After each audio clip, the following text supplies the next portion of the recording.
नमस्कार. आज मंगळवार दिनांक 23 सप्टेंबर रोजी मी आता मंत्रालयामध्ये प्रांगणात उभा आहे.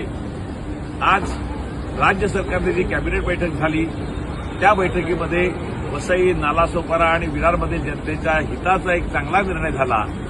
आचोळा येथील जागा महाराष्ट्र शासनाच्या नावाने आपल्या सरकारने आज महापालिकेकडे वर्ग करण्याचा निर्णय घेतला. अतिशय चांगला निर्णय आहे.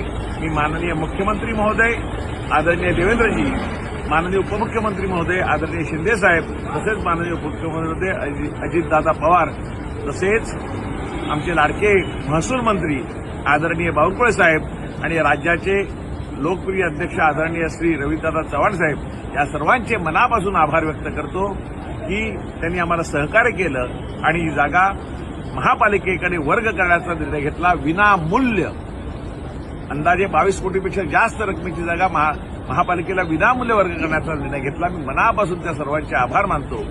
वसई, विरार, नालासोपारामधील 30 लाख जनतेला चांगल्या आरोग्य सुविधा पुरवण्यासाठी हॉस्पिटलची अत्यंत आवश्यकता होती. ह्या जागेचं 2 वेळा भूमिपूजन झालेलं, परंतु जागा माननीय न्यायालयाच्या नावावर असल्यामुळे तिथे काम चालू करता येत नव्हतं. मी जेव्हा आमदार झाल्यानंतर ह्या गोष्टीची चौकशी केली तेव्हा माझ्या लक्षात आलं की जागा माननीय न्यायालयाच्या नावावर असल्यामुळे इथे काही काम चालू करता आपल्याला येणार नाही. त्यानंतर मी प्रयत्न केले. माननीय मुख्यमंत्री महोदयाशी भेट घेतली, माननीय महसूल मंत्री आदरणीय श्री बावनकुळे साहेबांची भेट घेतली आणि ह्या भेटीनंतर कोकण आयुक्ताकडे एक बैठक माननीय मुख्यमंत्र्यांनी सांगितली, बैठक झाली आणि या जमिनीचा पहिला पडाव जो असेल तो राज्य सरकारच्या नावाची जागा झाली. त्यानंतर ही जागा आज महापालिकेच्याकडे वर्ग करण्यात आली हॉस्पिटल निर्मिती करण्यासाठी.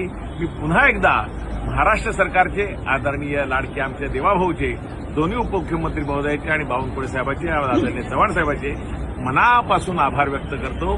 धन्यवाद.